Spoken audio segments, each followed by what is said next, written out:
Assalamualaikum warahmatullahi wabarakatuh.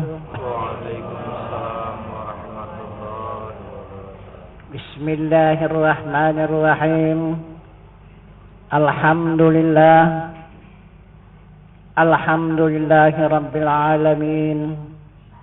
Wassalatu wassalamu ala asrafil anbiya wal mursalin wa ala alihi wa sahbihi ajma'in. Ashhadu an la ilaha illallah wahdahu la syarika lah wa ashhadu anna Muhammadan abduhu wa rasuluh la nabiyya ba'da amma ba'du. Pertama-tama kita bersyukur kehadrat Allah Subhanahu wa taala beserta menyampaikan salawat dan salam atas junjungan kita yang besar Muhammad sallallahu alaihi wasallam. Dengan rahmat Allah beserta nikmatnya hingga pada saat malam hari yang berbahagia ini kita kembali dipertemukan Allah untuk meningkatkan ilmu dan iman kita kepada Allah Subhanahu wa taala. Allah Subhanahu wa taala memberikan petunjuk kepada sekalian hambanya. Bismillahirrahmanirrahim. Laqad qana lakum fi rasulillahi uswatun hasanah. Maksudnya kata Allah, telah ada atas diri Rasul suri tauladan yang baik bagi kamu. Yang mana suri tauladan yang baik yang dimaksud oleh Allah Subhanahu wa taala? Allah memperjalankan hambanya Muhammad sallallahu alaihi wasallam dari Masjidil Haram ke Masjidil Aqsa. Inilah yang menjadi contoh tauladan yang baik, kata Allah. Contoh tauladan yang mana? Contoh tauladan yang pertama sekarang ini adalah untuk salat yang khusyuk. Jadi apabila kita tidak menyuntuh, tidak mentauladani apa yang dilakukan oleh Rasulullah di dalam perjalanan Isra dan Mi'raj itu, ataupun tidak ada di dalam salat kita itu tercantum Isra dan Mi'raj Rasulullah, maka tidaklah termasuk golongan salat kita yang khusyuk. Maka termasuklah golongan salat kita yang lalai. Ini yang pertama yang di dunia ini yang dapat kita rasakan. Yang kedua nanti di akhirat. Apabila kita tidak dapat melakukan salat yang khusyuk, maka kita tidak dapat menghadap ke hadrat zat Allah Subhanahu wa taala. Tak ada. Karena tidak ada contoh yang lain. Tidak ada pelajaran yang lain. Tidak ada ilmu yang lain. Hanya inilah ilmu dan pelajaran yang dipetunjukkan oleh Allah kepada sekalian hambanya dan yang dikerjakan oleh Rasulullah untuk menjadi contoh tauladan kepada sekalian umatnya. Inilah jalan kembali. Jalan yang lurus. Jalan yang diridai oleh Allah Subhanahu wa taala, yang sampai ke hadrat zat Allah dari mulai af'al, maka dia meningkat kepada asma, dari asma meningkat kepada sifat, dari sifat baru menghadap kepada zat. Inilah perjalanan Isra dan Mi'raj itu. Maka setiap tahun bagi kita umum memperingati perjalanan Isra dan Mi'raj. Kalau kita setiap hari memperingati Isra dan Mi'raj, bukan memperingati lagi Bahkan menjalankan Isra dan Mi'raj. Itulah salat. Yang 5 waktu sehari semalam yang kita kerjakan itu. Jadi kita banyak menuduh. Kita pikir Isra dan Mi'raj itu hanya untuk Rasul saja. Untuk Nabi saja. Bukan untuk kita. Itu maka sahabat bertanya kepada Rasulullah. Hadir keempat sahabat itu. Menanya kepada Rasul, minta izin ya Rasul. Apakah Rasul saja yang melakukan Isra dan Mi'raj ini, yang menghadap ke hadarat zat Allah Subhanahu wa taala? Apa jawab Rasulullah? Jawab Rasulullah tegas saja, as-salatu mi'rajul mu'minin. Salat itulah mi'raj orang yang beriman. Itu kata Rasulullah. Jadi salat yang khusyuk ini tidak mudah. Ini salat yang dijamin oleh Allah surga. Karena di dalam salat yang khusyuk itu nikmat. Arti nikmat itu surga. Nah itu, disitulah kita merasakan surga di dalam salat yang khusyuk itu. Tapi benar-benar yang ikut contoh tauladan yang dilakukan oleh Rasulullah. Maka Rasulullah mengatakan kepada umat, sallu ra'aitumuni ana usalli. Bersalatlah kamu. Bagaimana aku bersalat? Nah, jadi kalau tidak kita mengetahui, tidak kita melihat bagaimana Rasulullah itu melakukan salat, maka tidaklah khusyuk salat kita itu. Tidaklah benar salat kita itu mengikut contoh tauladan. Jadi bagi Nabi, Isra dan Mi'raj bagi kita itulah salat. Nah, karena tujuannya Isra dan Mi'raj itu tujuannya kembali kepada Allah. Itulah jalan satu-satunya untuk jalan pulang. Lain tidak ada. Coba. Kalau kita pikir ya. Akal manalah yang bisa menerima itu. Itu maka seturunnya Isra dan Mi'raj Nabi kita Muhammad SAW itu. Yang sudah beriman 10%, 20%, 30%. Dihabarkan oleh Rasulullah perjalanan Isra dan Mi'raj itu. Hal kembali kafir. Habis berkafiran kembali semua. Nah itu. Karena tidak diterima oleh akal. Nah itu. Akal yang mana bisa menerima perjalanan satu malam tembus 70 langit atau 7 lapis langit. Coba, pergi balik. Adakah akal yang bisa menerima itu? Tidak ada.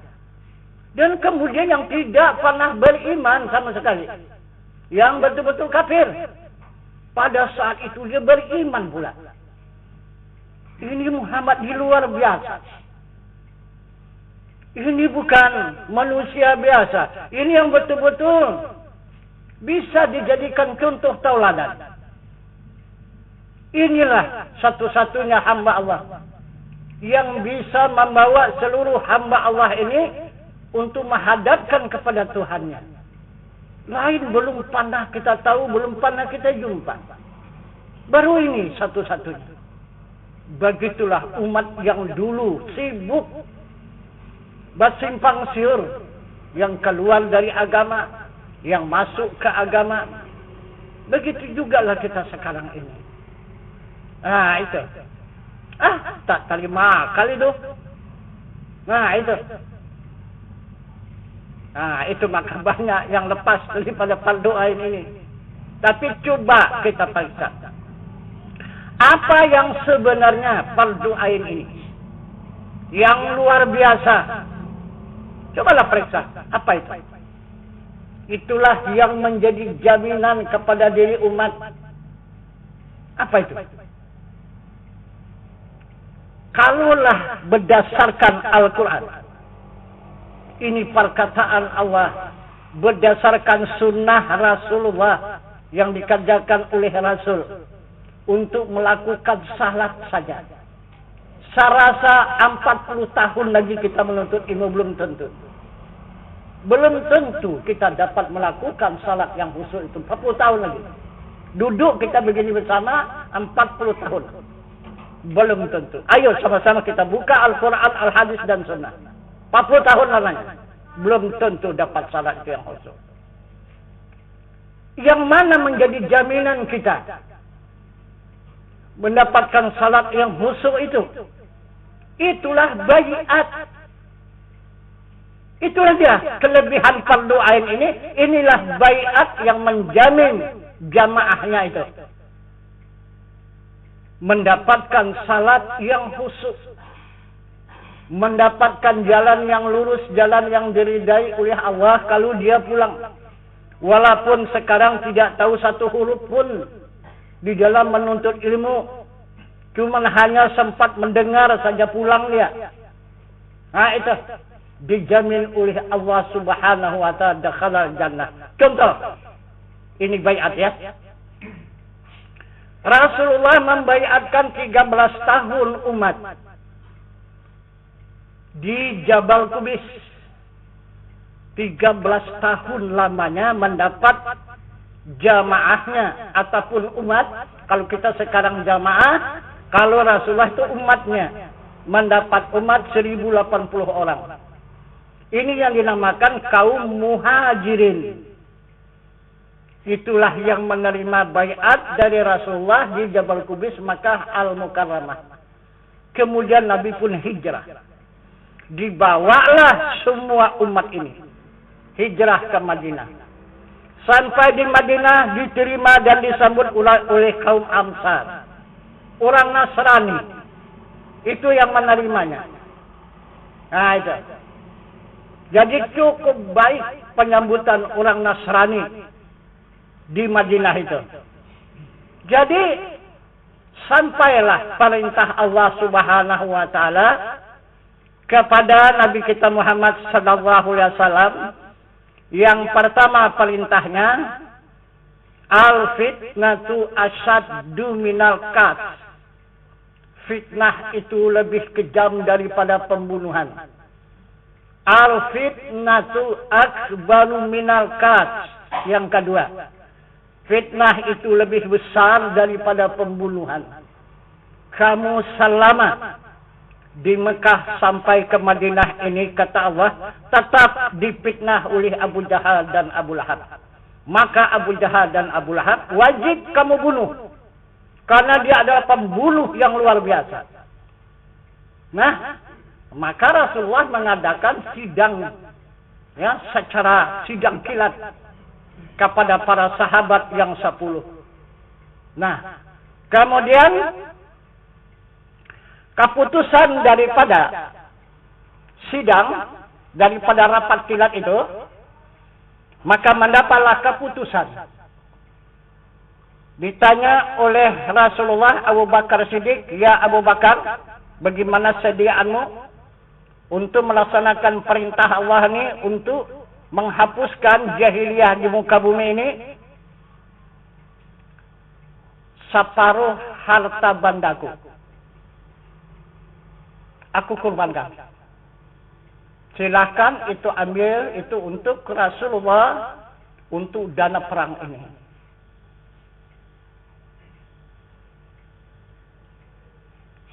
Kau Sayyidina Utsman? Sayyidina Utsman ini yang separuh. Karena itu yang paling banyak harta Sayyidina Utsman. Sayyidina Utsman pertama ditanya. Itulah separuh, kata Sayyidina Utsman. Sayyidina Abu Bakar, ya Abu Bakar, berapa kesediaanmu untuk menghadapi perang ini? Semuanya harta bendaku ya Rasulullah. Ambillah. Aku kasihkan kepada Rasul untuk perang ini. Jadi untukmu apa? Itu kata Rasulullah, untukmu apa? Untukku lebih banyak dari itu. Kata Abu Bakar, katamu sudah semuanya. Semuanya udah kamu serahkan. Kok ada lagi lebih banyak? Bagaimana nih? Kata Rasulullah, yang lebih banyak daripada harta benda yang aku miliki itu adalah Allah dan Rasul. Itu lebih banyak. Itulah kekayaanku sekarang. Kalau Rasulullah mengambil hartaku keseluruhannya itu. Kata Abu Bakar Siddiq. Nah, kemudian tanya lagi Sayyidina Ali. Kamu Ali? Minta izin ya Rasul. Ali cuma hanya pedang saja yang ada. Itu yang aku serahkan kepada Allah dan Rasul. Pedang. Nah, itu. Sebelum hancur pedang itu, Ali tidak akan mau menyerah. Tetap akan menghadapi musuh itu. Baik. Sayyidina Umar juga demikian. Rasulullah. Apa saja ilmu yang aku miliki sekarang ini. Ilmu kesaktian, ilmu kekuatan, ilmu kekebalan. Nah, itulah untuk menghadapi musuh-musuh agama Allah ini yang akan kita hadapi. Itu semuanya aku serahkan kepada Rasul. Nah, sebelum lumpuh ilmuku itu, aku tidak akan mau pulang. Aku tidak akan mau menyerah. Sebelum habis musuh, aku tidak akan mengenal menyerah. Nah, inilah mendapat kesimpulan. Nabi kita Muhammad sallallahu alaihi wasallam, kenyataan daripada para sahabat, apa kata Rasul? Kita akan melaksanakan perintah Allah ini untuk melaksanakan perang, menghapuskan jahiliyah di muka bumi ini. Tapi kalian ingat, hidupmu di dunia dan di akhirat aku jamin. Jangan kau lagi menuntut kehidupan. Baik kehidupan dunia dan kehidupan akhirat. Aku yang menjaminnya, kata Rasulullah. Kalian ingat itu? Ingat, ya Rasulullah. Kemudian mendengar para kaum Ansar minta izin ya Rasulullah. Ini luar biasa. Janganlah kami ditinggalkan ya Rasul. Terimalah kami ya Rasul untuk ikut turut melaksanakan perang ini. Jangan kami ditinggalkan. Bagaimana kami menerima pasukan Rasulullah datang ke Madinah ini, begitulah kami juga. Terimalah kami supaya kami diterima menjadi pasukan perang ini. Padahal dia orang Nasrani. Boleh, kata Rasulullah. Tapi ada syarat. Apa syaratnya? Baiat. Mau? Mau ya Rasul? Nah itu. Maka masing-masing berbaiat, masing-masing berbaiat, masing-masing berbaiat, masing-masing berbaiat. Nah itu. Jadi kalau tidak berbaiat, Rasul tidak mau membawa. Nah itu. Untuk dijadikan pasukan, untuk dibawa ke medan perang. Ini maka ada tuduhan sekarang ini. Apa ada baiat-baiat? Baiat tidak ada 2-3 kali. Rasulullah membaiatkan sama-sama perang. Ini sekarang kita kan tidak perang lagi. Baiat-baiat apa lagi? Ini yang diketahui oleh orang umum. Tahunya baiat orang Nasrani. Kaum Ansar. Bukan baiat orang kaum Muhajirin. Kaum Muhajirin berkepanjangan. Terus berbaiat untuk menyerahkan diri kepada Tuhan. Bukan untuk perang. Untuk menyerahkan diri kepada Tuhan yang hidup, yang tiada mati. Nah itu. Jadi akhirnya terjadilah perang. Terjadi perang. Pertama perang Uhud. Sesudah perang Uhud, kalah pasukan Rasulullah. Nah itu, menerima kekalahan yang luar biasa. Kenapa maka kalah? Apa sebabnya? Tidak patuh dan tidak taat kepada Rasulullah anggota perang itu.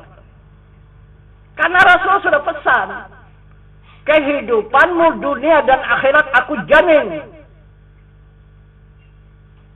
Nah itu di waktu perang itu. Jadi dipancing oleh musuh. Ini pasukan yang terkuat, pasukan berpanah, diserang oleh musuh itu. Udah banyak musuh itu yang jatuh, kemudian dia mundur. Mundur itu semua perbekalan ditinggal. Masing-masing meninggalkan perbekalan, masing-masing meninggalkan perbekalan, masing-masing meninggalkan. Buat tumpuklah banyak harta. Maka sedangkan situ dihalalkan oleh Rasulullah, itu harta rampasan perang namanya. Maka dihalalkan itu oleh Allah. Apalagi diapakan panah kembali, disimpulkan kembali, disusun kembali panah itu, dikejarlah harta itu tadi.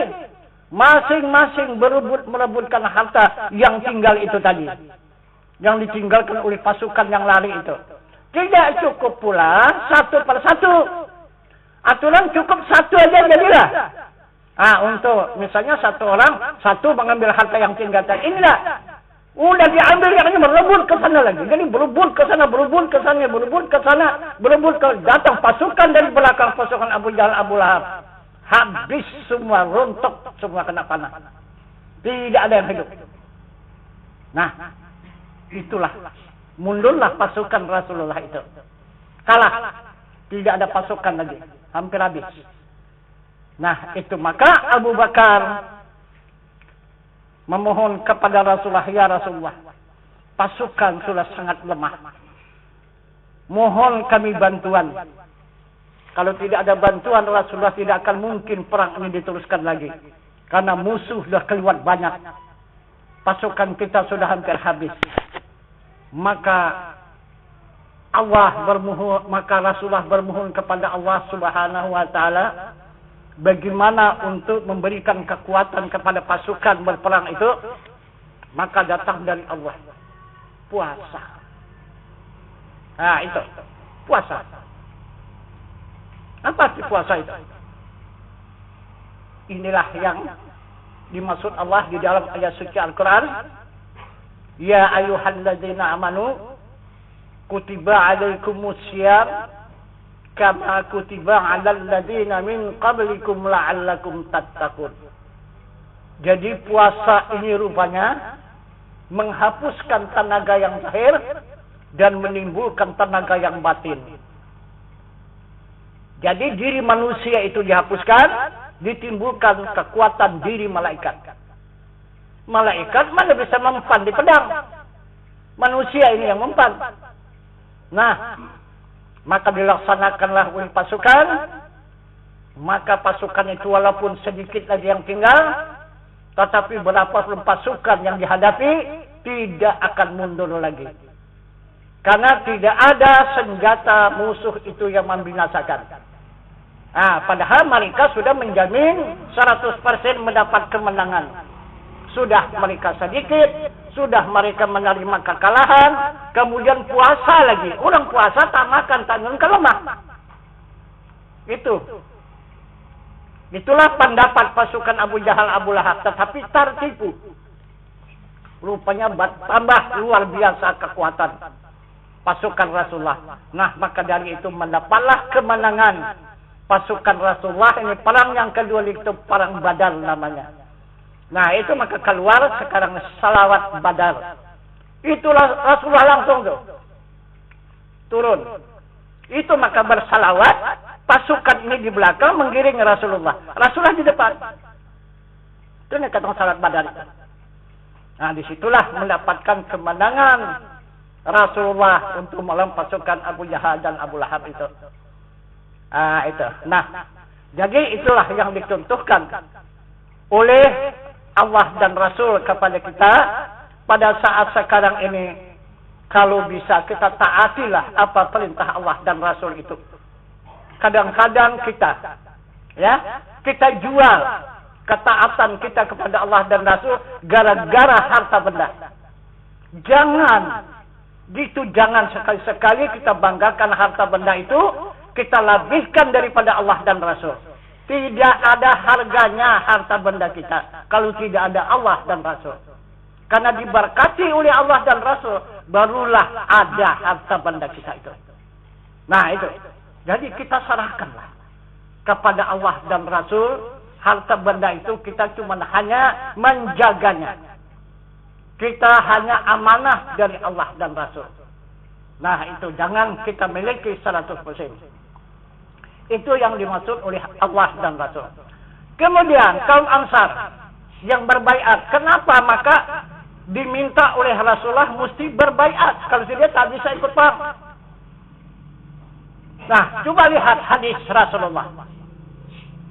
Nah itu, yang mengatakan kepada umatnya, hadis sahih mengatakan, barang siapa matinya tidak ada berbaiat di atas pundaknya, maka matinya itu adalah jahiliyah.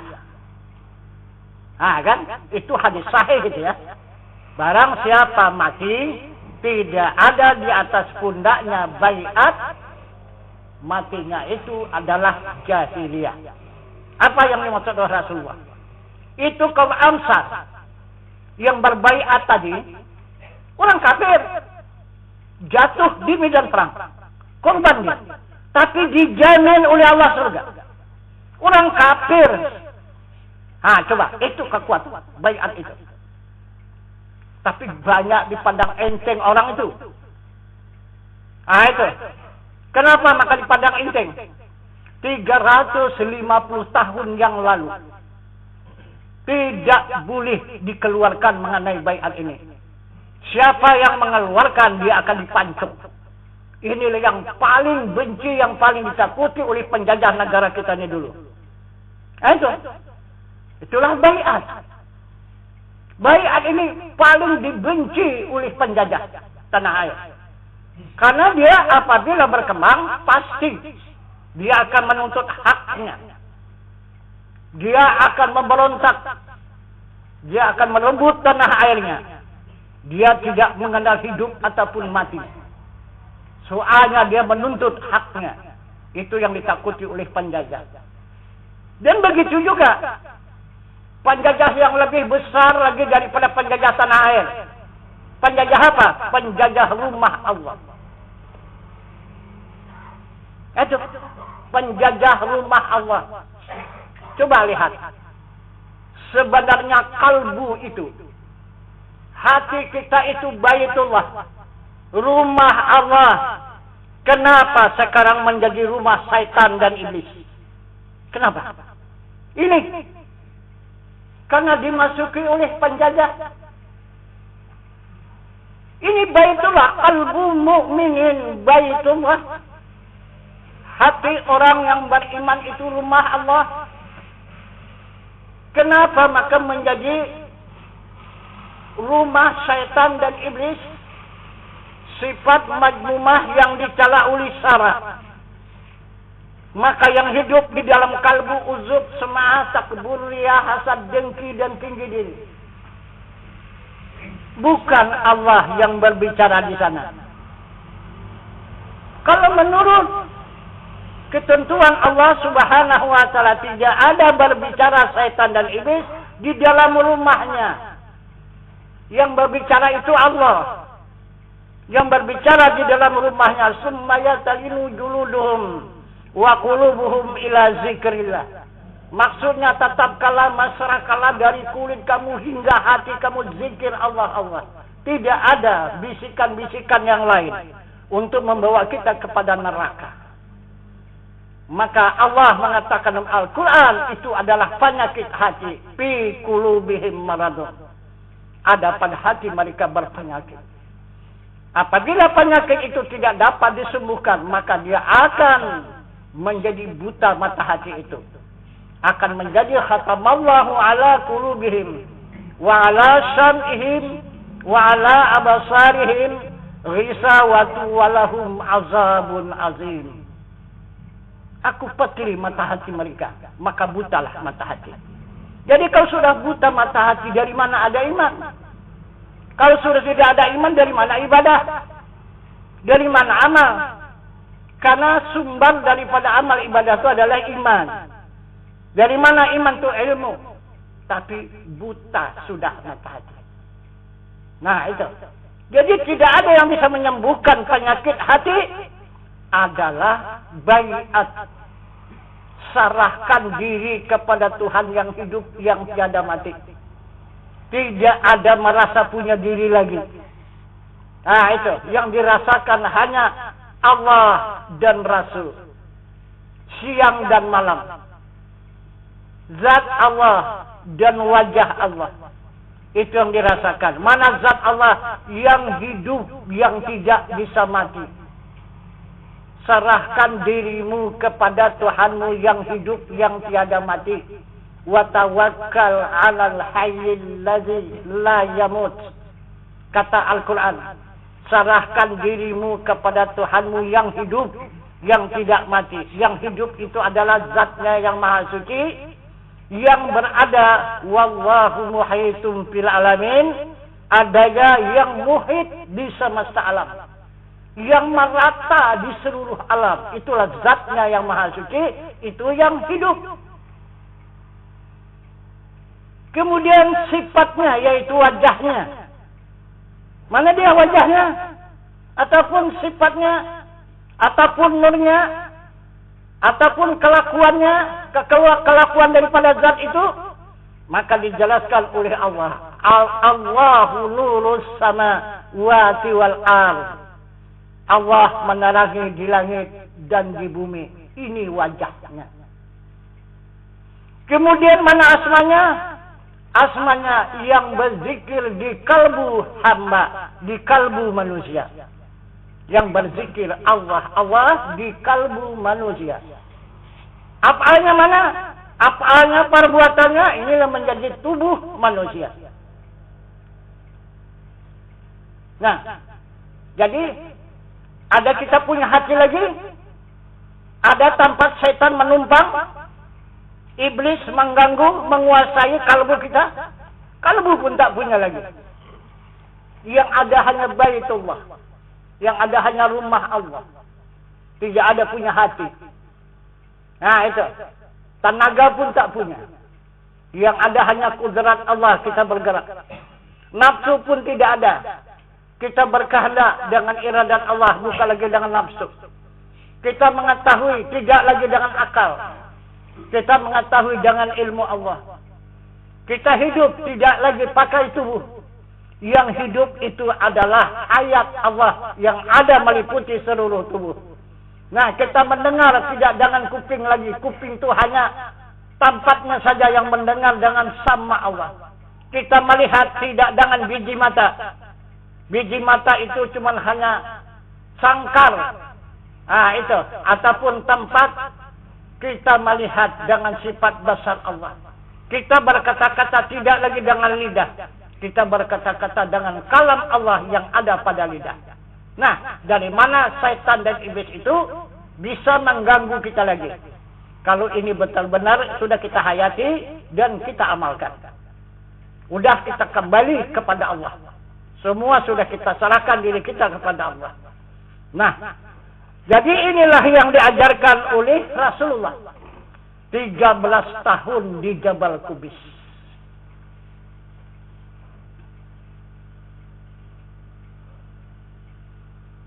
Jadi, ajaran Rasulullah yang di Jabal Qubis ini adalah pelajaran usuluddin.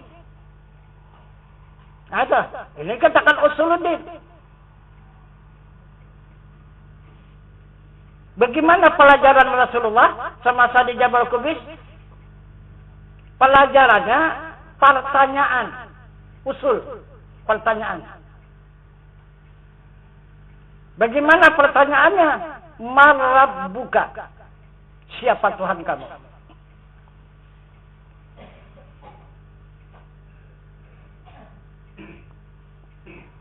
Siapa yang dapat menjawab lepas daripada jahiliyah? Siapa yang tidak dapat menjawab tetap masih di dalam jahiliyah. Kenapa? Arti jahiliyah itu menyembah Tuhan yang dijadikan. Itu jahiliyah. Islam menyembah Tuhan yang menjadikan. Nah, itu. Yang dikatakan Tuhan itu yang menjadikan. Itu yang disembah. Ini Islam. Kalau kita masih menyembah yang dijadikan, itu masih jahiliyah. Nah, itu maka saya bilang tadi, kalau tidak ada jaminan baiat itu, sulit kali kita mendapatkan jalan lepas. Jadi karena Rasulullah memerintahkan kepada umat baiat, maka Rasulullah menjamin dengan syafaat lepas umatnya itu daripada jahiliyah. Coba saja satu contoh. Kita menghadap Allah Subhanahu wa taala dalam perbuatan salat. Kapanlah kita berputarnya itu nanti? Tahukah kita waktunya? Kita nanti akan berbalik daripada menyembah yang dijadikan, menyembah kepada yang menjadikan. Tapi kita masih banyak salat menyembah yang dijadikan. Mana yang dijadikan? Perbuatan, ingat kepada perbuatan, ingat kepada harta benda, ingat kepada keluarga, ingat kepada jiran tetangga, ingat kepada bumi dan langit. Semua ini yang dijadikan. Ingatan itu semua tertumpu ke sana kepada yang dijadikan. Bukan menghadap ingatan kepada yang menjadikan. Maka Tuhan mengatakan kulla syai'in khalikul ila wajhah. Sesuatu itu rusak lagi binasa. Ada yang di langit, apa saja yang ada di bumi itu semua akan rusak dan binasa karena dia dijadikan. Yang tidak rusak tidak binasa wajahahu. Nah, itu. Apa itu? Wajahnya dan zatnya. Itu. Mana wajahnya? Nah, wajahnya sudah ditunjukkan tadi. Wajahnya itu yang menerangi di langit dan di bumi. Allahu nurus samawati wal ardh. Allah menerangi di langit dan di bumi. Ini wajahnya. Zatnya di mana? Wallahu muhitum fil alamin. Dia muhit di semesta alam.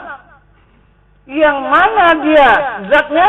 Itulah yang hidup, yang tidak mati. Itulah hidup kekal dan abadi. Wajahnya mana? Kodrat, iradat, ilmu. Nah ini. Kodrat, iradat, dan ilmu. Yang sebenarnya ilmu itu. Itu ilmu itu. Itu wajahnya yang sebenarnya itulah ilmu. Karena yang pertama dilahirkannya adalah ilmu. Itu. Inilah yang dikatakannya di dalam hadis kudusi. Oleh zat Allah Subhanahu wa taala, awwalu ma khalaqallahu taala an-nur Muhammadin sallallahu alaihi wasallam. Nah, ini awal yang pertama-tama sebelum ada bumi dan langit ini. Nah, itu hadis kudusinya. Itu ilmu itulah. Maka ilmu itulah kekasihnya. Nah, itu. Nah, jadi berarti kita adalah yang yakin menuntut ilmu. Kita itu senantiasa beserta kekasih Allah. Itu senantiasa kita siang dan malam berada beserta kekasih Allah. Jadi apa kita? Maukah dimurkai Allah? Tak mungkin kan? Ya pasti juga kita akan dicintai oleh Allah kalau kita senantiasa beserta kekasihnya. Kekasihnya itu ilmunya. Nah itu maka Rasul mengatakan kekasih Allah itu Arab turabbi birabbi. Aku mengenal Tuhanku dengan Tuhanku. Nah, itu. Yang dikenal itu Tuhan, yang mengenal itu Tuhan. Yang dikenal itu zatnya, yang mengenal itu adalah sifatnya. Itu. Sama-sama baka itu. Sama-sama kekal. Nah, itu. Nah, jadi inilah yang dimaksud oleh Allah Subhanahu wa taala, dia menurunkan dan menjalankan Muhammad itu menjadi suri tauladan. Nah, jadi bagaimana kita untuk mendapatkan salat yang khusyuk itu? 13 tahun sekurang-kurangnya kita bertauhid. Rasulullah siang dan malam memberikan pelajaran kepada sahabat dan umat. Kita seminggu sekali pun payah. Macam mana mau tamat 13 tahun? Nah, ini yang 13 tahun ini siang dan malam. 13 tahun. Nah, jadi kalau kita kalikan, kita seminggu sekali. Ada yang sebulan sekali. Macam mana mau tamat 13 tahun? Tidak bisa. Itu. Itu makas yang sangat sulit. Aisyah untuk mendapatkan salat yang khusyuk itu. Apabila salat yang khusyuk, otomatis mendapatkan jalan yang lurus. Jalan kembali kepada Allah Subhanahu wa taala. Itu tidak akan diragukan lagi. Itu pasti selamat. Itu karena atas jaminan Allah Subhanahu wa taala tidak akan tersentuh oleh neraka Anda. Itu maksudnya itu. Nah, jadi kalau kita mengikuti petunjuk ini yang sebenarnya tidak ada jaminan separah Rasul itu sudah 40 tahun lagi. Nah, kita menuntut ilmu ini mungkin di situ baru bisa merasakan. Itu salat yang khusyuk itu. Karena salat yang khusyuk itu ingatan tidak ada kemana-mana, tetap kepada zat, dan kemudian dia adalah nikmat di dalamnya. Di dalam salat itu nikmat. Itu arti khusyuk itu nikmat di dalamnya itu. Jadi nikmat itu surga. Jadi kalau salat yang lalai ini itu neraka isinya. Itu fawailul lil musallin alladzina hum an salatihim sahun. Itu akibat orang yang mendustakan adanya agama. Jadi agama itu apa? Agama itu adanya Allah. Adanya diri Allah itu agama. Jadi mendustakan diri Tuhan. Salat, sedangkan diri Tuhan sudah didustakan. Jadi untuk menghadap, mana bisa menghadap? Itu. Jadi sedikit enggak ini saya ceritakan, tapi ini bukan carut ya. Ini kita terlepas daripada adat ya. Jadi kalau tidak diceritakan macam mana kita memahaminya nanti? Ya kan? Ini yang dikatakan walaupun pahit seperti racun, mesti disampaikan. Itu. Jadi apa yang dimaksudnya? Pahit seperti racun. Sedangkan orang memakan racun kalau ngelupur. Iya kan? Kesakitan. Gitu. Kalau kita memakan racun. Maka lebih pahit dari itu. Kata Rasul. Kalau kita sampaikan yang sebenarnya itu. Satu contoh. Ya. Tapi betul-betul teliti.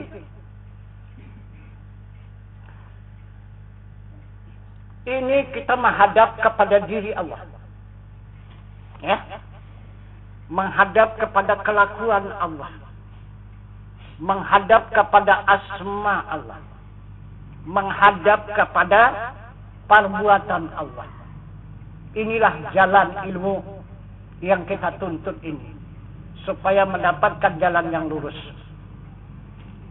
Nah, kalau dituntut ilmu begitu saja, kenapa rupanya? Kenapa?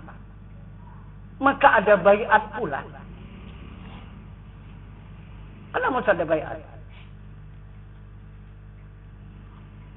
Ini yang dituduh, yang salah orang yang menyampaikan.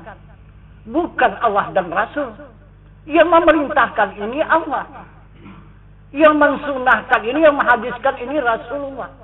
Kenapa tidak Allah dan Rasul? Itu kita katakan kafir. Kita katakan sesat. Kenapa? Kenapa maka orang yang menyampaikan kata Allah, kata Rasul, kata sunnah, kok itu yang dikatakan sesat? Kan dah luar biasa itu. Sedangkan dia la haula wala quwata. Tidak ada daya dan upaya. Kenapa maka dia yang dihukum? Kenapa orang yang lemah, yang daif, yang papa, yang hina, kenapa maka dihukum? Kenapa yang berbuat tidak dihukum? Nah, yang kedua saksi. Saksi mencuri, saksi merampok, saksi perzinahan, saksi segala-galanya membuat dosa. Apa saksi itu dihukum? Enggak kan? Yang berbuat itu dituntut, yang berbuat dihukum. Jadi maunya Allah dan Rasul itu dihukum. Ini Allah dan Rasul tidak benar, ini sesat, ini kafir, ini Allah dan Rasul itu. Begitu kenapa? Hah? Kenapa tuh orang? Nah, itu. Nah, coba ya. Coba kita perhatikan baik-baik. Allah punya zat. Arti zat itu diri. Kita juga punya diri. Itulah tubuh namanya. Nah, sekarang maukah kita menunjukkan ke seluruh tubuh kita itu kepada orang lain? Coba. Ini saya minta jawaban. Mau? Kalau kita mau macam mana?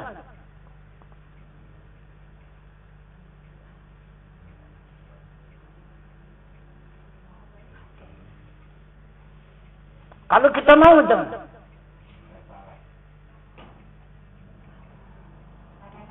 Hah?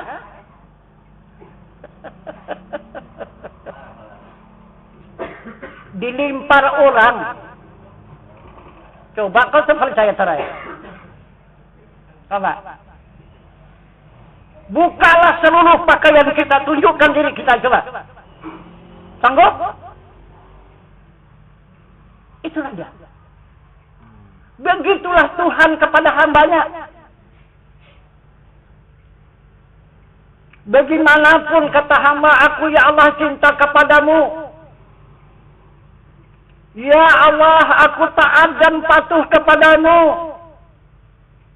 Ya Allah, aku betul-betul mengabdi kepadamu ya Allah. Tunjukkanlah dirimu. Mau, dia menunjukkannya. 1000 tahun bikin itu. Kalau mau dia menunjukkan. Ini tidak akan kutinggalkan salat lagi ya Tuhan. Ini puasa siang dan malam kukerjakan. Ini zakat setiap hari kukeluarkan. Ini haji ratusan kali sudah kukerjakan. Tunjukkan ya Allah dirimu. Mau dia menunjukkan? Tidak akan mau dia menunjukkan. Kenapa? Karena dia rahasia. La insanu sirri wa ana sirruhu. Bermula insan itu rahasiaku dan aku pun rahasianya. La insanu sirri wa sifatin li ghairihi. Bermula insan itu rahasiaku dan rahasiaku itu sifatku dan sifatku itu tidak lain daripada zatku. Tidak akan mau dia menunjukkan karena dia rahasia diri manusia dan rahasia semesta alam. Itu diri Tuhan, itu diri Allah. Mana mau sembarang dia menunjukkannya. Nah, tapi luar dari adat tadi ya. Saya bilang tadi, ini kita agama ya. Kata saya tunjukkan. Nah, apakah selamanya sampai mati kita itu menyembunyikan diri kita? Adakah waktunya dan saatnya kita akan menunjukkan diri kita yang sebenarnya? Ada? Ada? Kepada siapa? Hah? Kepada siapa? Coba? Hah?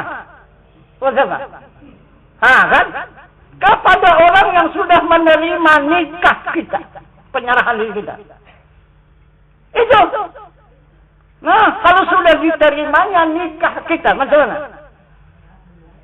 Hah? Itu. Begitulah baiat itu. Itu arti berbaiat. Kan saya bilang itu nikah. Nah, itu kalau tidak nikah itu haram. Usahakan kita apa kan? Hanya menunjukkan diri itu saja haram hukumnya. Ah itu. Coba haram hukumnya. Itu. Kalau tidak yang sudah yang menerima diri kita. Nah, jadi kalau kita kepada Allah, dia sudah diterimanya diri kita. Kita yang menyerahkan. Kita yang nikah. Kita yang menyerahkan kepada Tuhan. Diterimanya diri kita. Baru ditunjukkannya dirinya. Ini bukan enteng itu sebenarnya. Cuman ini belum dibuka rahasianya itu. Jadi orang pandang enteng mengasal soal baiat ini. Itu. Jadi coba. Misalnya. Kita menegakkan rumah tangga. Kita berhasil mendapat keturunan yang banyak. Dan mendapat harta benda yang banyak. Tetapi tak nikah. Macam mana? Dapat ketenangan? Tidak dapat ketenangan. Itu dia. Jadi ini luar biasa nikah itu. Tidak usahkan melaksanakannya. Kita hadir untuk menyaksikan itu wajib itu ya. Jadi kita kan dua menerima undangan itu. Undangan nikah, undangan pesta. Kalau pesta itu harus atau sunat? Itu. Tapi yang sebenarnya itu adalah sunat. Karena di situ menyatukan keluarga. Kalau pestanya itu. Tapi kalau nikahnya itu diundang kita. Tidak datang. Haram kita itu. Berdosa kita itu. Itu wajib kita hadir di situ. Undangan pernikahan. Itu. Karena Rasulullah mengatakan dalam sabda. An-nikahu sunnati.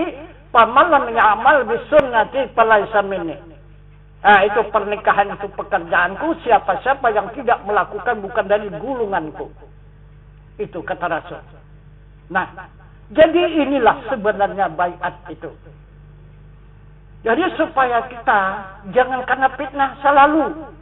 Jadi kalau ada fitnah, ada penangkis kita. Tidak akan mendapat keridaan seumur hidup melakukan salat, puasa, zakat dan haji kalau tidak baiat. Tidak akan jumpa ridha Allah, tidak jumpa. 1000 tahun kita menuntut ilmu sampai dimanapun tingkatnya tidak akan mendapat syafaat Rasul. Walaupun satu hari berbaiat kita mati mendapat syafaat Rasul, dijamin Allah kita lepas daripada neraka. Nah, karena sudah mendapat ridha Allah. Apabila mendapat syafaat Rasul, otomatis mendapat ridha Allah. Maka Rasul mempertunjukkan kepada umat bagaimana orang mendapat ridha Allah. Allahumma inna nas'aluka ridhaka wal jannah. Tidak ada orang yang masuk surga itu tanpa ridha Allah. Mesti melewati ridha Allah. Ridha Allah mendapatkan daripada jaminan syafaat Rasul. Kucing tidak ada ridha Allah. Itu.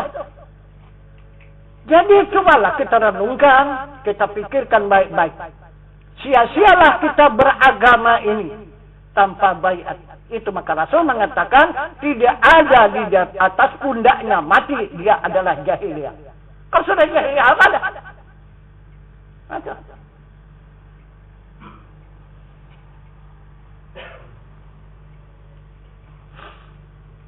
Nah, jadi kemudian bagaimana untuk kita mendapatkan salat yang khusyuk?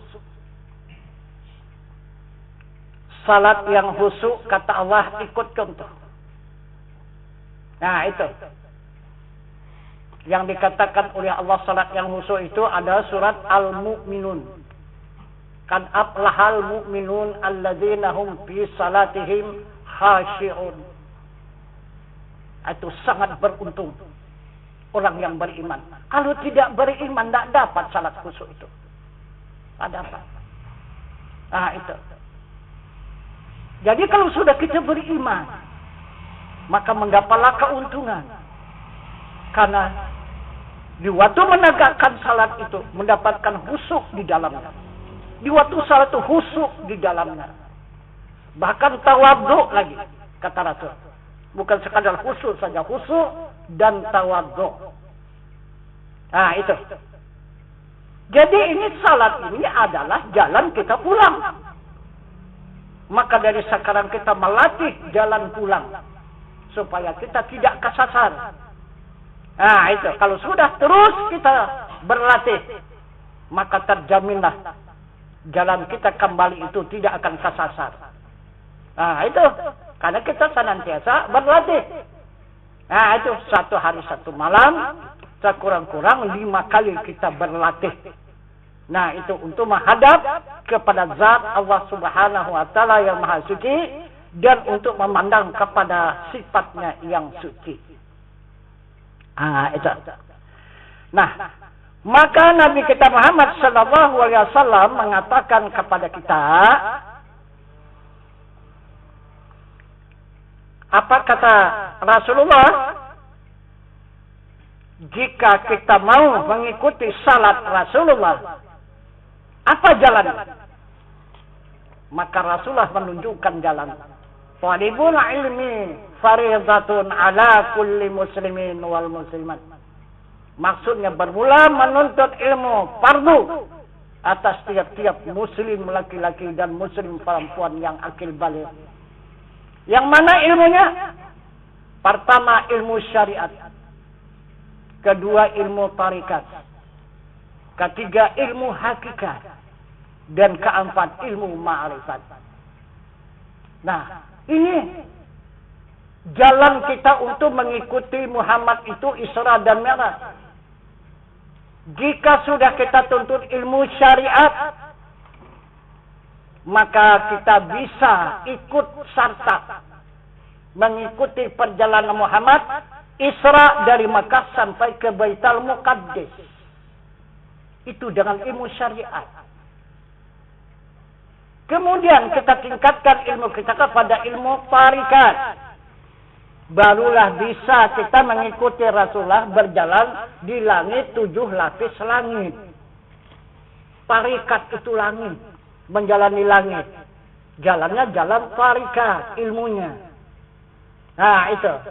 Nah, kemudian Nabi berjalan di alam nur 70.000 lapis. Maka diwajibkan oleh Rasul kita menuntut ilmu hakikat. Jika kita tuntut ilmu hakikat, kita ikut turut bersama Rasulullah berjalan di alam nur 70.000 lapis. Jika kita tingkatkan lagi ilmu kita itu kepada ilmu ma'rifat, barulah kita ikut serta dengan Muhammad menghadap kepada zat Allah Subhanahu wa Ta'ala. Ini. Jadi ini ilmu syariat, tarikat, hakikat, ma'rifat dibawa di dalam salat. Nah, gitu. Jadi ilmu syariat untuk mensalatkan badan jasmani kita, ilmu tarikat untuk mensalatkan hati kita, ilmu hakikat untuk mensalatkan ruhani kita, dan ilmu ma'rifat untuk mensalatkan nurani kita, yaitu jiwa kita. Itu jadi semua salat, maka khusyuk dia. Itu badan kita salat, hati kita salat, ruh kita salat. Itu jiwa kita salat. Jadi menyeluruh. Ini yang dimaksud oleh Allah, ya ayyuhalladzina amanu dukhulul missilmi kaffah. Wahai orang yang beriman, masukkan diri kamu ke dalam Islam secara menyeluruh. Dari mulai syariat Islam, tarikat Islam, hakikat Islam, dan ma'rifatnya pun Islam. Menyeluruh. Nah, ini yang dimaksud oleh Nabi kita Muhammad SAW di dalam sabdanya. Man abadal akhirah fa'alaihi bil ilmi. Jika kamu menginginkan kesenangan di akhirat dengan ilmu. Ini ilmunya. Ilmu syariat, ilmu tarikat, ilmu hakikat, dan ilmu ma'rifat. Nah itu. Man aradat dunia fa'alaihi bil ilmi. Dengan ilmu juga. Kalau untuk mendapatkan kesenangan di dunia, juga dengan ilmu. Coba lihat ilmu di dunia. Kalau dari agama ya, pertama kita pelajari ibtidaiyah.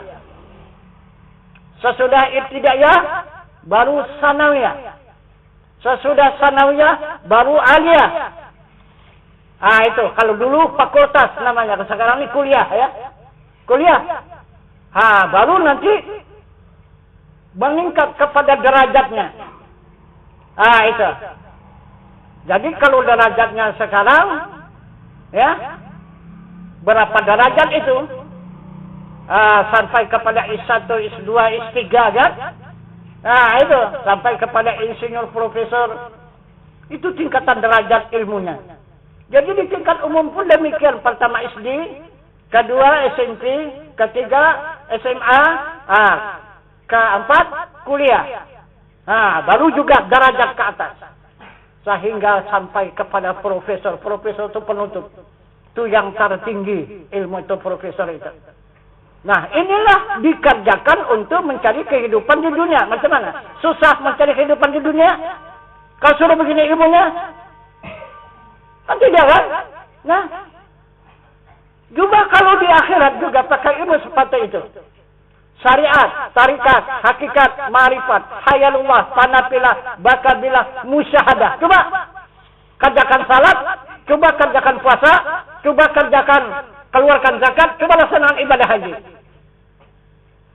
Ilmu inilah yang menyempurnakan pekerjaan kita itu.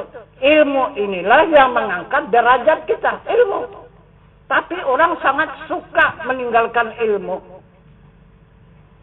Jadi kita cari apa ke dunia ini? Cari apa coba? Mencari kaya apa? Coba lah. Kalau kita kejar kekayaan tidak akan terkejar kita. Kita berapa tahun lah baru. Kekayaan sudah berapa ribu tahun dengan tahun lalu. Itu yang kita kejar. Bisa dikejar itu? Tidak akan terkejarnya. Lagipun Allah tidak akan berikan. Coba buka kitab Qasar Asar. Aku tidak akan berikan harta kesenangan yang berlebih kepada hambaku yang beriman. Karena hanya dinikmatinya masa sebentar. Begitu. Yang aku berikan nanti di akhirat. Karena di situ masa yang kekal. Itu. Karena perbandingan akhirat dengan dunia ini diceritakan oleh Nabi Adam alaihissalam. Malaikat bertanya kepada Nabi Adam, Adam, berapa lama kamu dimasukkan Allah ke dalam surga hari itu? Adam dengan tegas menjawab dengan jujur, baru setengah hari. Itu. Baru setengah hari. Kata Adam dia berada di dalam surga itu. Udah dicempakkan balik. Setengah hari cuma. Tapi catatan malaikat yang ada di muka bumi ini. 500 tahun sudah lamanya Adam ditinggalkannya bumi ini. Jadi berarti satu hari akhirat 1000 tahun dunia ini. Coba. Ada berapa hari kita umur di dunia ini? Dengan akhirat. Kalau ada 100 tahun lebih sedikit, cuman hanya 1 jam akhirat. Cuman hanya tidur bermimpi. Tidak ubah kita seperti tidur bermimpi, kemudian bangun lagi. Ya, mimpinya aku tadi. Nah, begitu juga lah nanti jiwa kita itu. Itu. Kemudian tutup mata, bangun kembali. Ya, bermimpinya aku tadi. Kata jiwa kita itu. Padahal sudah ratusan tahun di dunia. Itu. Jadi begitulah Tuhan itu memperubah rasa yang ada pada hamba itu. Itu maka Kalau bisa jangan kita menempuh sakaratul maut. Itu di sakaratul maut itu. Apabila kita tidak lulus. Tidak kita menerima nikmat dari Allah. 1 jam. Kalau dikatakan orang dunia sekarang ini koma ya. 1 jam. Tapi perasaan kita itu 1000 tahun. Nah, kalau kena 1 hari 1 malam, 24 jam kita koma, 24.000 tahun di sakaratul maut. Macam mana kita merasakannya itu? Nah itu. Begitulah kekuasaan Allah Subhanahu wa Ta'ala itu menjalankan hambanya di muka bumi itu. Maka dari itu Allah menuntut kepada hambanya supaya benar-benar hamba itu bertakwa kepada Allah itu. Bukan hanya sekadar beriman saja, bertakwa. Apa arti takwa? Mudah kali kita menyebut itu takwa itu. Iya kan? Nah, yang dimaksudnya dalam Al-Quran tattaqun. Apa itu? Arti takwa itu kepada Allah. Arti takwa itu kita sudah punya ilmu. Jika sudah punya ilmu, baru kita tingkatkan menjadi iman. Sesudah menjadi iman ilmu itu, baru kita tingkatkan menjadi amal. Sesudah menjadi amal iman itu, baru ditingkatkan menjadi ibadah. Jadi ilmu, iman, amal, ibadah. Inilah yang menjadi tattaqun. Yang menjadi takwa kepada Allah. Bukan mudah itu takwa itu. Nah itu. Menyatu yang 4 ini. Baru dikatakannya tattaqun. Nah itu. Jadi dari ilmu menyatu ke iman. Dari iman menyatu ke amal. Dari amal menyatakan dirinya menjadi ibadah. Barulah tattaqun. Jadi jika sudah sampai kepada tattaqun, maka Allah akan menjanjikan kepada hambanya.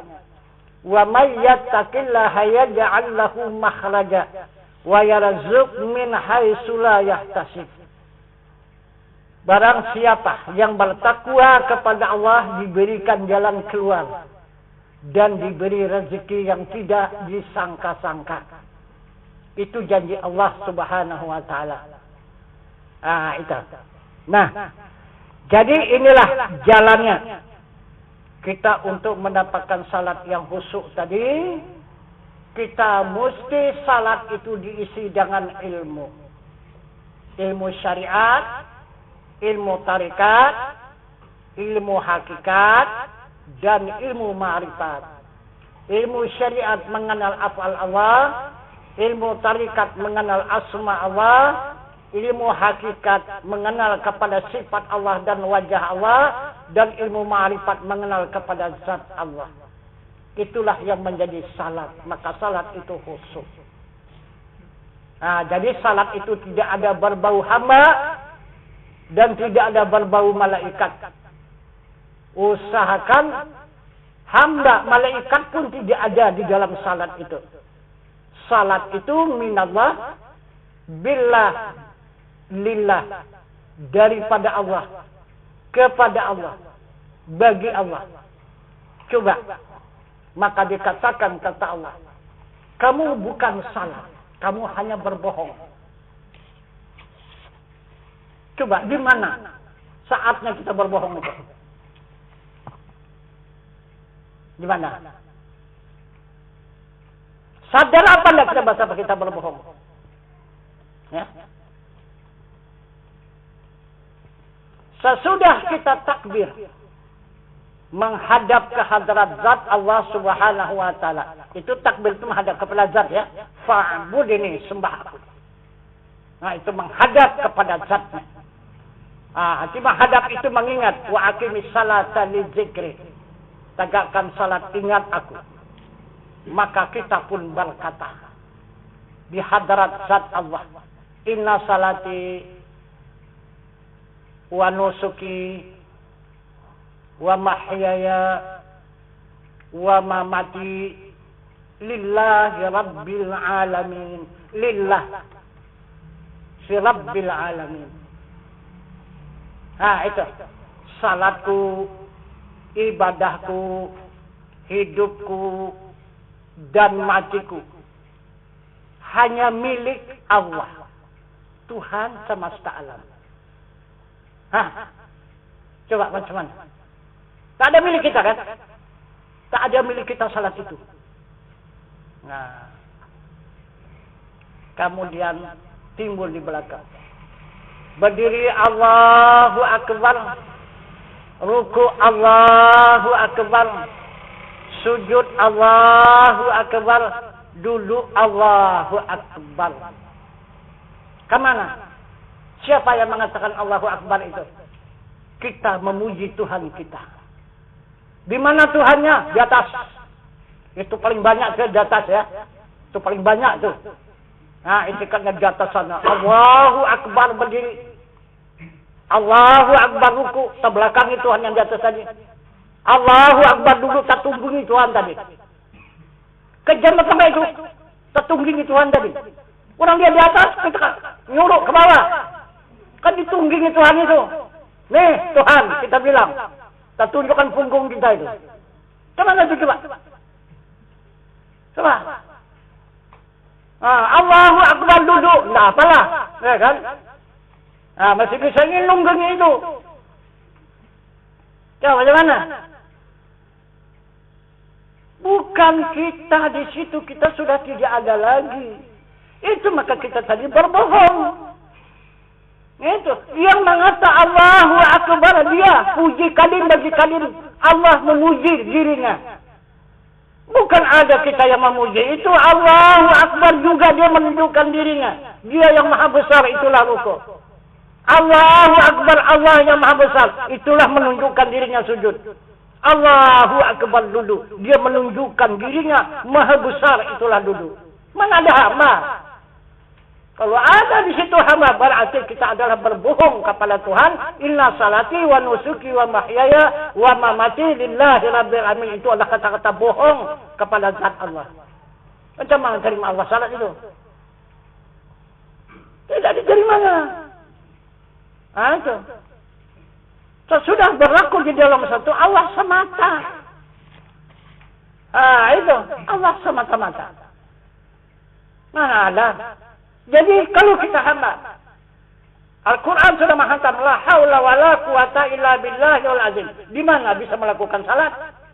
Kalau hamba. Nah, kemudian coba menghadap lagi kepada Rasul. Apa kata Rasul? La tahrakun zarratin illa biiznillah. Tidak ada yang bergerak walau sebesar ziarah kecuali izin Allah. Ada bagi hamba? Tidak ada. Nah itu. Cuman hamba itu sekadar saksi saja. Menyaksikan kebesaran Allah itu. Bahasa Allah itu maha besar. Berdiri, ruku, sujud, dan duduk. Kita hamba hanya menyaksikan kebesaran Allah itu.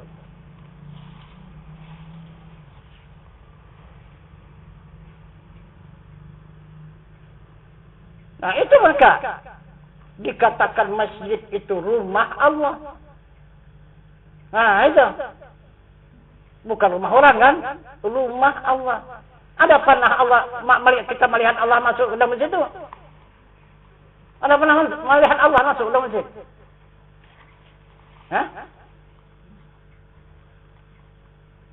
Allah yang kita hayalkan yang tidak pernah masuk ke dalam masjid, yang di atas sana. Memang tak pernah masuk. Yang di atas sana tak pernah masuk ke masjid. Tapi kalau Allah yang wajib ada, itu yang selalu masuk ke masjid. Itu maka rumah Allah. Tapi Allah yang wajib ada ya. Yang wajib sadia. Nah, wujud artinya ada. Yang ada itu Allah Ta'ala. Wajib Allah Ta'ala ada. Mustahil Allah Ta'ala tiada. Nah itu. Apa tandanya Allah Ta'ala itu ada? Kalau dulu tauhid yang pertama, baharu alam sekaliannya. baharu alam sekaliannya. Jadi dengan adanya alam yang baharu ini menunjukkan adanya Allah. Nah ini, jadi inilah tandanya Allah itu ada karena ada alam ini. Nah itu. Yang kedua, dia pakai Al-Quran. Nah itu, tidak lepas juga daripada alam ini. Yang mana di Al-Qurannya Allahul ladzi khalaqas samawati wal arda wa ma bainahuma. Maksudnya Allah menjadikan 7 lapis langit dan 7 lapis bumi antara keduanya. Nah ini. Jadi adanya 7 lapis langit dan 7 lapis bumi ini menunjukkan adanya Allah. Pasti adanya Allah. Kalau tidak, pasti adanya Allah. Bumi dan langit tidak ada. Karena dia bumi dan langit menunjukkan adanya Allah. Kalau kata Rasul ini majaz, bayang-bayang. Mustahil ada bayang-bayang kok tidak ada yang punya bayang. Itu.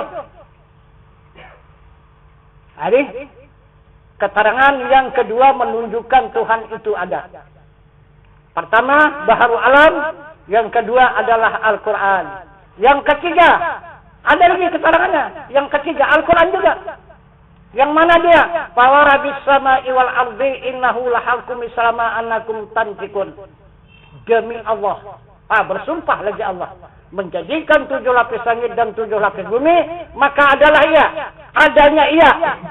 Seperti kamu bertutur-tutur. Seperti kamu berkata-kata. Katanya. Tiap-tiap kamu berkata. Ada yang mengatakan. Yang mengatakan siapa? Coba. Itu kan dekat. Itulah memastikan adanya Allah. Maka kamu berkata-kata kan. Bertutur-tutur. Jika kamu berkata, pasti ada yang mengatakan. Jadi siapa yang mengatakan? Kalau tidak Allah. Itu. Maka berkata-kata kita dengan Allah. Wa kallamallahu Musa taklima. Telah berkata-kata Allah dengan Nabi Musa dengan sempurna kata. Bukan hanya Nabi Musa saja, ke seluruh manusia. Siapa yang punya lidah? Itu.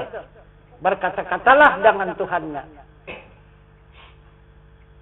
Itu.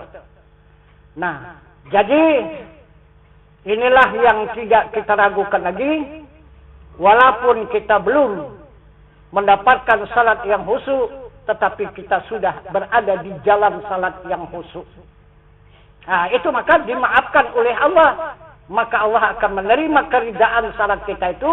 Walaupun kita belum merasakan khusyuk, tetapi Allah sudah menerima salat kita itu salat yang khusyuk.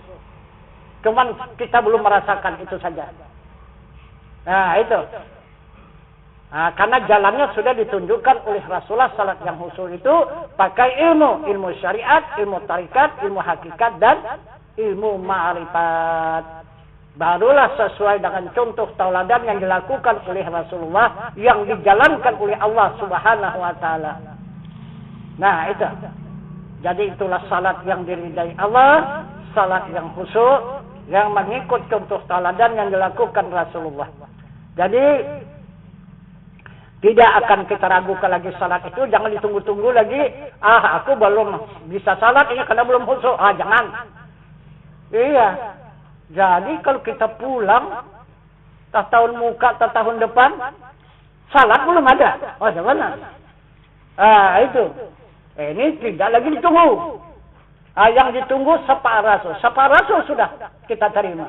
Nah, jadi berarti itu sudah wajib kita lakukan. Tidak kita menunggu lagi. Tapi kalau belum kita menerima baiat, itu masih meragukan. Jadi siapa yang menjamin? Coba, tak ada yang menjamin kan? Itu. Nah, kita sudah mendapatkan jaminan. Jaminan dari Rasul syafaat, jaminan dari Allah keridaan. Jadi tidak akan ragu lagi kita mengerjakan salat kita, puasa kita, zakat kita, dan haji kita. Jadi yang dikatakan haji itu kalau kita kerjakan mabrur atau mabrura. Apa arti mabrur itu? Menerima 3 surga. Itu. Haji itu 3 surga yang diterima. Pertama, tanah surga. Kedua, istana surga. Dan yang ketiga, kebun surga. Itulah haji. Itulah yang kita bawa pulang kemarin. 3 buah surga yang kita bawa pulang. Nah, gitu. Berapalah modalnya kita ke sana? Tapi 3 surga yang kita bawa pulang. Mana dia tanah surga? Itulah kalau kita masuk ke Masjidil Haram. Tawaf di Baitullah. Tawaf kita di rumah Allah, menghadap ke rumah Allah. Itu diberi Allah tanah surga. Karena kalau kita masuk ke Masjidil Haram itu kita memberi salam. Itu Allahumma antas salam wa minkas salam walika yaudus salam fahina rabbana bisalam wa adkhilna jannatad darassalam. Jannatad darassalam, surga tingkat yang ke-6. Itu masuk ke Masjidil Haram, tawaf di Baitullah. Tapi kalau ke Baitullah ya tawafnya, jangan ke Ka'bah. Kalau ke Ka'bah tak dapat. Nah, itu. Kemudian wukuf di Arafah. Wukuf di Arafah. Nah, di sana kita menerima istana surga. Nah, itu yang dijanjikan oleh Allah, istana surga. Dengan panggilannya, ya ayyatuhan nafsu mutmainnah, irja'i ila rabbiki radiyatan mardiyah, fadkhuli fi ibadi wadkhuli jannati. Ah, itu. Masuk ke dalam surgaku, kata Allah. Wadkhuli jannati, dan masuk ke dalam surgaku. Sudah dipersilakan Allah. Diperintah Allah sudah masuk ke dalam surga. Itu kalau benar kita tawaf ya. Apa wukuf? Wukuf itu menghadap kepada Zat yang Maha Suci. Itu wukuf. Itu maka tidak ada zikir, tidak ada fikir, tidak ada takbir, tidak ada doa. Nah, apapun tidak ada kecuali tafakkur. Nah, itu wukuf di Arafah. Kemudian yang ketiga yaitu kebun surga, itu dikatakan Taman Rauzah. Dari hasil salat arba'in. Nah, gitu. Salat arba'in itu 40 waktu berjamaah yang tidak ketinggalan. 40 itu arba'in. Nah, itu. Jadi kemudian sesudah dilaksanakan salat arba'in itu maka mendapatlah sertifikat. Nah, itu apa sertifikatnya? Itulah surban. Nah, itu sertifikatnya, surban. Surban itu 4 sudut. Menunjukkan apa itu sudut itu? Yang pertama adalah menerima siddiq, benar. Sudut yang kedua menerima amanah, kepercayaan. Yang sudut yang ketiga menerima tabligh, artinya menyampaikan. Yang keempat adalah patanah, menerima kebijaksanaan. Kemudian Jafai digulung, dijadikan satu. Sesudah digulung, baru dijunjung di atas kepala. Nah, gitu. Barulah dibawa kemana saja. Nah, itu. Sekarang ini udah berat kali. Sakit leher itu menjunjung. Jadi akhirnya dipikul. Nggak tak tahan junjung lagi pikul. Kemana-mana pikul, mana-mana pikul. Ya. Pikul pun udah kecapean. Akhirnya tinggal rumah. Nggak ada lagi. Nggak ada sertifikat tinggal rumah. Tidak ada sertifikat. Itu. Nah, jadi itulah pelaksanaan ibadah haji itu menerima 3 surga yang disebut dengan mabrur atau mabrurah. Itu. Jadi haji itu menjalani kemana? Surga dengan syarat juga. Menjalani af'alnya, perbuatan Allah, itulah dia memakai pakaian ihram. Nah, itu. Apa artinya memakai pakaian ihram? Memakai pakaian kafan. Kalau di sini. Nah, jadi memakai pakaian kafan itu orang apa? Orang mati. Nah, di sana pun demikian. Kalau tidak mengetahui dan mengenal arti daripada mati, maka kosonglah itu ihram. Karena itu yang dimaksud oleh Nabi, mautu qabla anta mautu, matikan diri kamu dahulu daripada mati kamu. Merasakan diri kita mati, itulah ihram. Jadi sekarang ini kalau kita senantiasa merasakan diri kita mati, yang hidup itu adalah Allah, jadi senantiasa kita ini ihram. Walaupun tidak memakai pakaian ihram, tapi diri kita itu tetap di dalam ihram, di dalam kesucian. Ini maksudnya. Nah, jadi itu yang dikatakan oleh Rasulullah, man arafa nafsahu bil mauti faqad arafa rabbahu bil hayati. Siapa-siapa yang mengenal dirinya dengan mati, sesungguhnya mengenal Tuhannya dengan hidup yang tiada mati. Jika sudah kita kenal Tuhan itu yang hidup, kita mati. Itulah ihram. Nah, itu. Yang sudah ihram, maka teruslah berjalan. Kemana? Menuju Baitullah, menuju rumah Allah. Maka pulanglah menuju rumah Allah. Nah, itu. Mana rumah Allah? Nah, itu. Itulah tawaf. Jadi tawaf itu untuk menghadap ke rumah Allah. Itu maka 7 kali putaran. Sesudah 7 putaran, kemudian mencium Hajar Aswad. Nah, berarti kita dapat meminta ampun dan meminta maaf daripada segala kesalahan dan dosa kepada Allah Subhanahu wa taala. Allahumma innaka afun karim fa'fu anni. Itu. Nah, jadi kemudian sudah kita mendapat keampunan dan kemaafan, baru silahkan memandang wajah Allah. Pandanglah wajah Allah yang laisa kamitslihi syai'un wa huwas samiul basir. Itulah sa'i, safa dan marwah. Nah, itu maka dari bukit Safa menurun lari-lari kecil, kemudian naik ke Marwah, kemudian berdoa menghadap kepada Ka'bah, lari lagi turun lagi di pertengahan itu lari kecil, kemudian mendapatkan itu bukit Safa 7 kali ulang. Nah, jadi maksudnya itulah kita memandang wajah Allah yang 7 tingkatan itu.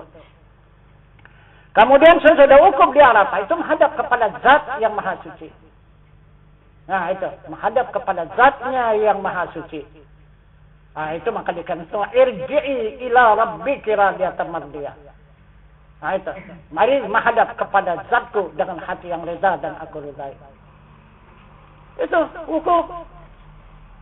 Jadi jika sudah kita bisa menghadap kepada Zat Allah yang Maha Suci, maka terbang 2 penyakit.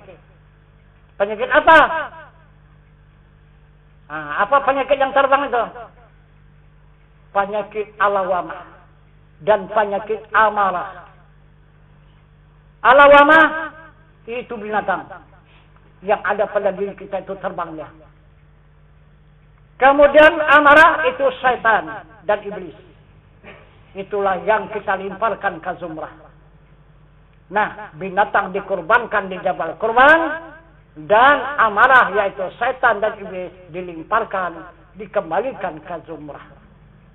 Maka tinggallah diri kita satu saja. Nafsu mutmainnah, jiwa yang tenang. Itu yang kembali. Nah, itu. Maka kembalilah ke Makkah Al-Mukarramah, kembali menghadap Baitullah, kemudian barulah menghadap kepada tempat Rasulullah, itu Madinatul Munawwarah. Itulah salat arba'in tadi. Nah, jadi juga tidak terlepas daripada af'al, asma, sifat dan zat. Itu haji. Jadi kalau 100 kali pun pergi ke Mekah sana, tidak mengenal mana af'al, mana asma, mana sifat, mana zat, itu hanya melancong aja itu. Bukan haji itu, maka dikatakan mardud oleh Rasul. Nah, itu bukan mabrur. Nah, itu karena tidak ada yang dijumpai, tidak ada yang disaksikan dan tidak ada yang dirasakan. Semestinya kita menyaksikan dan merasakan bagaimana rasa daripada af'al Allah, bagaimana rasa daripada asma Allah, bagaimana rasa daripada sifat Allah, dan bagaimana rasa daripada zat Allah. Itu bagaimana rasanya kalau sudah suci daripada penyakit. Itulah pelaksanaan haji itu. Jadi haji itu semua tersimpul di dalam pengajian fardu ain ini. Itu baik salat yang khusyuk,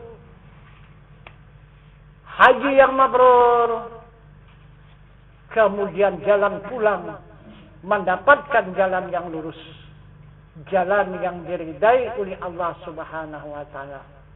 Nah, jadi ini panjang pelajaran kita pada malam ini. Barangkali kita padakan dulu sampai di sini. Begitu. Jadi PR yang lalu mungkin tak terjawab ini. Iya kan? Sudah 11:30. Jadi kita sampaikan keterangan-keterangan ini supaya dapat dipahami, supaya dapat nanti disimpulkan, artinya diimankan, kemudian baru sama-sama nanti akan kita amalkan. Jadi barangkali ini saja dulu keterangan yang dapat kita sampaikan. Maka silahkan disambung kembali untuk yaitu tingkat usuluddinnya. Ya, kalau ada yang mengajukan pertanyaan-pertanyaan yang dipersilakan supaya lebih jelas lagi, supaya lebih terbuka lagi.